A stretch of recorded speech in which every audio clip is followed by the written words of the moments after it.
Goodbye MacBook, goodbye gaming PC. For the last week, I've been using the M4 iPad Pro as my only computer. As someone who tends to be a heavy user and plays a lot of games and edits a lot of videos, I was a little bit worried to see how well the iPad Pro would work in my day-to-day workflow. But after a week of using the device, I think it might be one of the best platforms for basic things like social media and web browsing. Going into some of the other areas I personally dive into though, in some ways the iPad was phenomenal, and in other ways it was okay. One of the projects I've been working on as of late was bringing back my pro wrestling themed channel, and for that I wanted to start creating some new graphics. Creating graphics using apps like Affinity Designer and Procreate, and also editing photos using Lightroom using the Apple Pencil, it is a really great experience. And speaking of the new Apple Pencil, I feel like this is one of the areas where the iPad experience was improved overall. One of the things I've been doing as of late is reading a script that my friend wrote and giving him some notes on it, and I've been doing that on my iPad. And a minor thing that Apple added to the iPad that makes this experience so much better is adding the pinch feature on the Apple Pencil. Before, when I would annotate a document, I would have to expand the menu in the corner, look for what I'd want to use, and collapse the menu once again. But now it's as simple as squeezing the pencil and having the menu show up right where my pencil is. It is something that realistically only saves you a couple seconds each time, but if you're someone who takes a lot of notes on your iPad or you annotate a lot of documents, this is something that will really speed up your workflow. As far as I know, I don't believe Procreate supports this feature right now. I don't know if it's something that they're going to be adding in the future. But I do think it would be something that is really cool for them to add. Another thing about this iPad that's a massive upgrade for me at least is the tandem OLED display. I'm coming from an 11-inch M1 iPad Pro, so that still has an LCD display. So for me, the difference was drastic. I don't know how big the difference would be if you came from a 12.9 inch with the mini LED screen, but I'm sure if you came from one of the ones that did have the mini LED screen, it would still be an upgrade, even if it's not nearly as significant. The Magic Keyboard is also a pretty big upgrade on this iPad. It feels a lot more durable because of the aluminum on it. The case itself is still like Apple silicone material, but this is aluminum now, so it does feel a bit more strong and a bit more durable. And also now that it has function keys, having things like volume and brightness right on there, it makes those kinds of tests a lot easier to do when you're using it in like a laptop mode.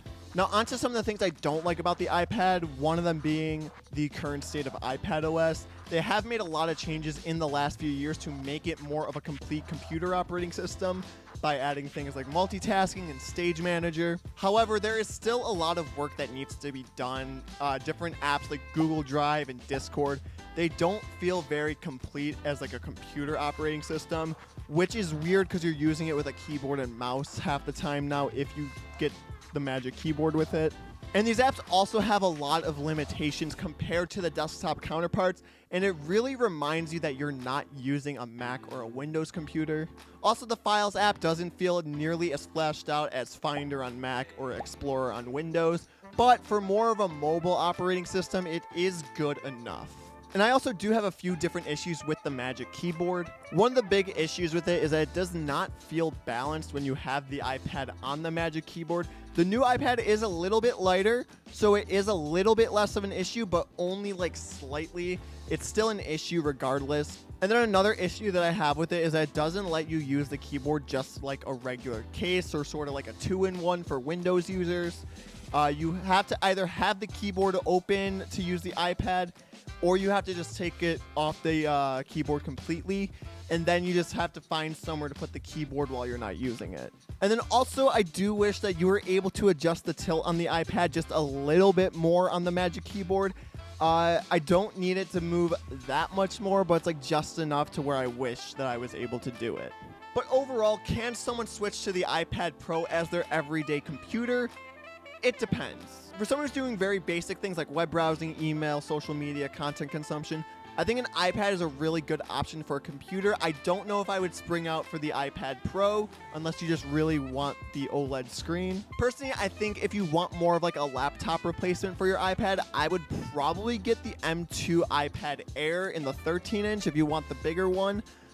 Just because that does pretty much everything that the iPad Pro would also be able to do, minus having an OLED screen and 120 Hz. And for most people who just want to do basic tasks, that's more than enough. For people who do things like video production and graphic design, I don't think the iPad can completely replace your workflow, but it would be a good tool to add to your workflow. Apps like Procreate, Affinity Design, Photoshop, Lightroom, Final Cut, DaVinci Resolve, Logic, They all exist on the iPad, and while, yeah, their desktop counterparts on Mac and Windows are more fleshed out for those that have them, there are some exclusive features that are only on the iPad, so it's definitely something to consider.